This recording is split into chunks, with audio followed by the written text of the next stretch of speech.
Fin de partie pour Jean-Michel.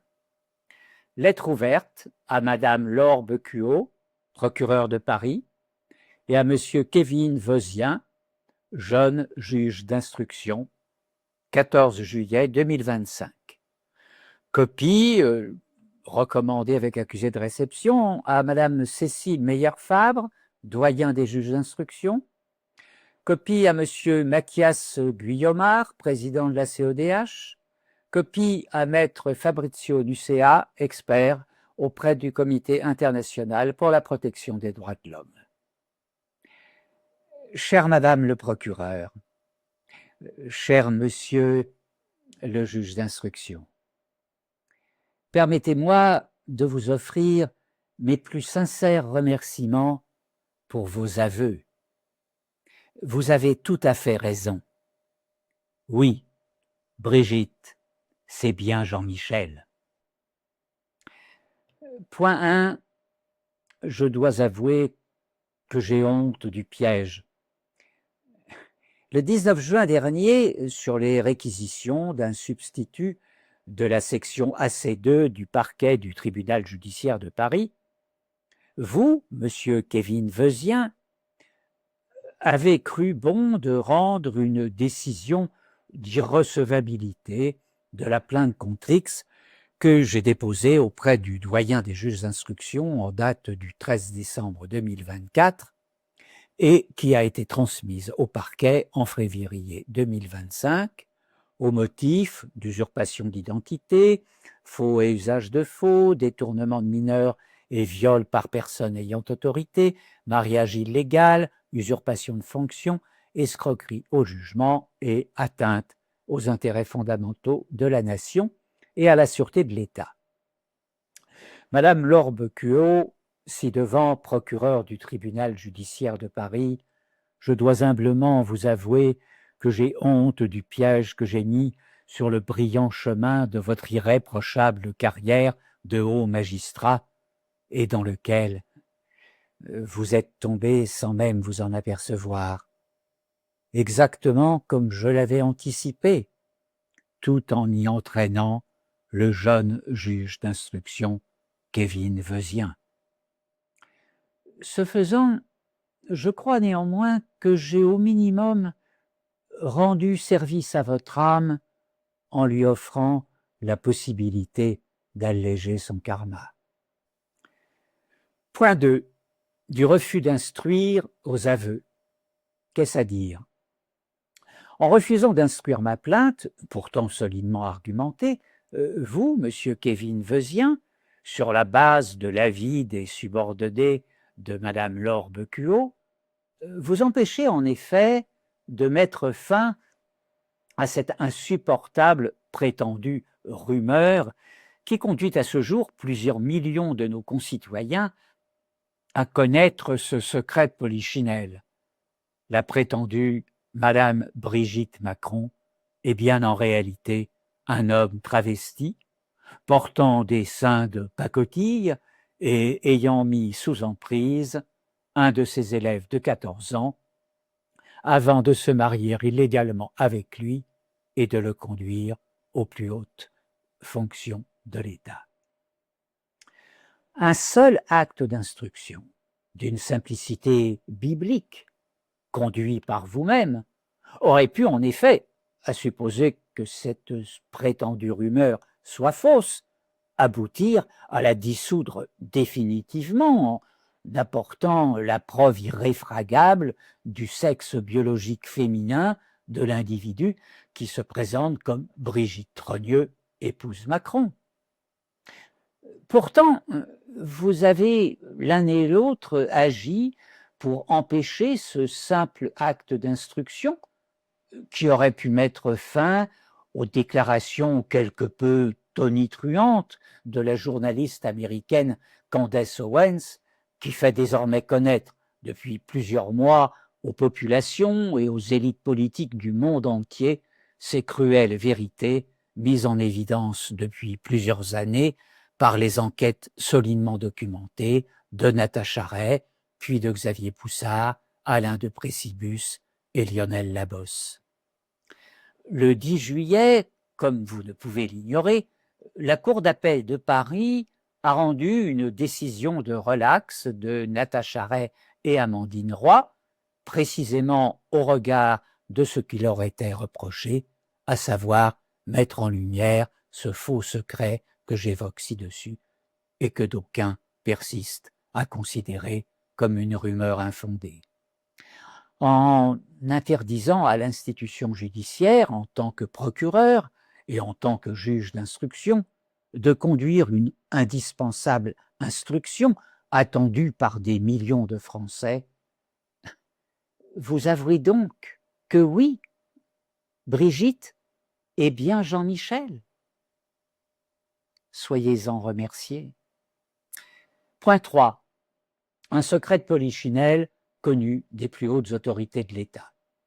Depuis 2016, la direction du renseignement militaire est parfaitement informée par un expert incontestable, Madame Nadine Touzeau, profiler professionnel, reconnue internationalement, du fait que Madame Brigitte Macron est en réalité un homme travesti en femme. Une plus récente expertise, rédigée par cette même personne, a été jointe au dossier de ma plainte il y a quelques mois, mettant en évidence la même conclusion. Pour mémoire, cet expert produit des études à valeur judiciaire fréquemment reçues dans différentes affaires en lien avec les plus hautes autorités de l'État.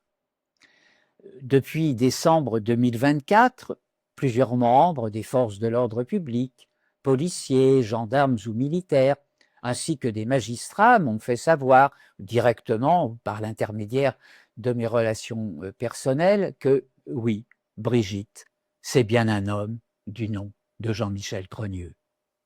De même, nombre de hauts fonctionnaires de différents corps, nombre de journalistes ou autres témoins visuels confirment cette réalité désormais manifeste et indiscutable.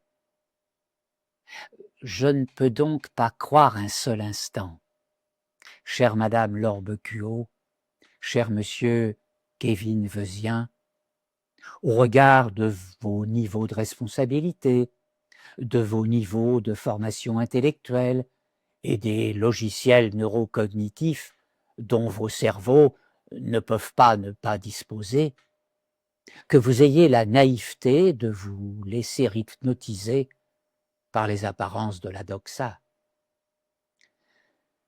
Point 4. L'ignoble piège du statut de procureur en situation de conflit d'intérêts et au choix le juge d'instruction. Dans le même temps, je comprends bien comment et pourquoi vous ne pouviez pas, ni l'un ni l'autre, ne pas tomber dans le piège que je me suis fait le regrettable honneur de vous préparer. Je ne vous ferai pas l'injure de vous rappeler l'article 5 de l'ordonnance de 1958 relative au statut de la magistrature, mais cela ne sera pas inutile au lecteur de la présente. Ordonnance 58-12-70 du 22 décembre 1958, article 5. Les magistrats du parquet sont placés sous la direction et le contrôle de leur chef hiérarchique et sous l'autorité du garde des Sceaux, ministre de la Justice. À l'audience, leur parole est libre. À la lecture de cet article, tout citoyen disposant du niveau culturel nécessaire et suffisant comprend alors cette simple situation. Vous, Madame Laure Becuot, êtes soumise très directement à l'autorité de Monsieur le garde des Sceaux, qui répond hiérarchiquement à l'autorité de Monsieur le Premier ministre, qui répond hiérarchiquement à l'autorité de Monsieur le Président de la République. Or, la personne visée par ma plainte du 13 décembre se présente comme l'épouse du dit président.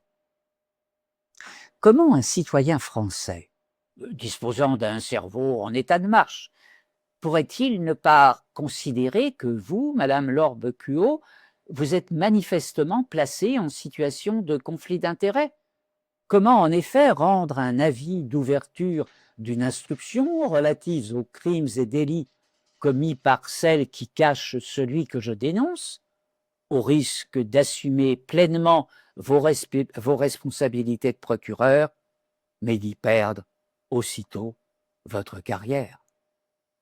Et vous, monsieur Kevin Vezien, comment ne pas suivre l'avis du procureur de la section AC2 du parquet, qui conclut à l'irrecevabilité de ma plainte, puisque vous êtes, vous aussi, soumis à la même culture de servilité des fonctionnaires de l'autorité judiciaire vis-à-vis des politiques qui représentent le pouvoir exécutif? La vulgate la plus banale parle alors de corruption. Vos consciences seront-elles sereines au regard de ces circonstances jusqu'au jour de votre mort, vers laquelle vous comme moi, vous courez inexorablement à chaque instant? Point 5. Une décision fondée sur un simulacre de motivation. Vous, monsieur Kevin Vezien, jeune juge d'instruction encore en début de carrière, sur la base de l'avis du parquet placé sous l'autorité de madame Laure Becuot, vous écrivez l'aimable plaisanterie citée ci-dessous pour motiver votre décision d'irrecevabilité. Outre le fait que vos propos constituent ce qui s'appelle formellement un simulacre de motivation, recadré de façon constante par la Cour de cassation, dans la naïveté de la jeunesse, vous vous piégez vous-même par un acte symbolique que la culture orientale nommerait se faire harakiri. Au regard de votre manque de maturité et d'expérience, je vous offre, cher monsieur le juge d'instruction, toute ma compassion et je prierai pour le salut de votre âme. Je cite. En l'espèce, force est de constater que la partie civile ne démontre en quoi les faits dénoncés, à les supposés établis, lui auraient personnellement et directement causé un possible préjudice, l'intéressé se bornant à évoquer sa qualité de citoyen et d'électeur pour justifier de sa qualité à agir, ce alors même que la poursuite d'infraction pour la défense de l'intérêt général relève de la seule compétence du ministère public. Explication. À aucun moment, je ne me suis borné à évoquer la qualité de citoyen et d'électeur pour justifier de ma qualité à agir. Sans reprendre les longs paragraphes explicatifs fournis en février 2025 en réponse aux questions posées par le greffe du secrétariat du doyen, j'ai exposé en détail en quoi j'avais été trompé en 2017 puis en 2022 par les fausses qualités exposées publiquement par un candidat à une élection en violation du code électoral, et que cette tromperie avait donc faussé mes propres votes. Il n'est nul besoin de savoir que 48 millions d'électeurs ont eux aussi été trompés pour prendre en compte le préjudice personnel que j'ai subi dans cette situation, en lien direct avec les crimes et délits dénoncés. Je n'ai d'ailleurs jamais prétendu vouloir agir en défense de l'intérêt général, même si dénoncer les crimes et délits dont un citoyen peut avoir connaissance est une obligation formelle légale au regard de l'article 434-1 du Code pénal. Et c'est alors qu'arrive la chute de la plaisanterie et l'acte symbolique d'un harakiri judiciaire. Comment un juge d'instruction, sur avis d'un procureur, peuvent-ils oser rappeler que la poursuite d'infraction pour la défense de l'intérêt général relève de la seule compétence du ministère public, tout en refusant d'instruire le très lourd dossier délictuel et criminel que j'ai nommé fin de partie pour Jean-Michel, alors même que cette affaire, radicalement surréaliste au regard de l'histoire de la Ve République et de l'histoire de France tout entière, met en évidence au-delà de la tromperie des électeurs, de très graves atteintes aux intérêts supérieurs de la nation et à la sûreté de l'État, comme cela a été démontré amplement par mes écritures et leurs pièces jointes. Point 6. N'y aurait-il pas ici viol de la Convention européenne des droits de l'homme? Il est assez surprenant que je sois obligé de rappeler l'article 6 de la CEDH, droit à un procès équitable. Toute personne a le droit à ce que sa cause soit entendue équitablement, publiquement et dans un délai raisonnable par un tribunal indépendant et impartial établi par la loi. Votre décision d'irrecevabilité m'interdit directement l'accès à un procès équitable. Le viol de l'article 6 est ici manifeste. Point 7. Vous participez à la destruction de la République. Soyez-en remerciés. Méfiez-vous des juges. Ils ont tué la monarchie, ils tueront la République. Cette phrase a été prononcée par François Mitterrand en 1995. Il se pourrait que les propos de l'ancien président de la République soient devenus d'actualité 30 ans après avoir été tenus lors de son dernier Conseil des ministres. Je ferai référence ici à l'article 16 de la Déclaration des droits de l'homme et du citoyen de 1789. Toute société dans laquelle la garantie des droits n'est pas assurée, ni la séparation des pouvoirs déterminée, n'a point de constitution. Vous savez, l'un et l'autre, tout autant que moi, que la lecture combinée de cet article avec l'article 5 de l'ordonnance de 1958, citée précédemment, aboutit à cette conclusion redoutable.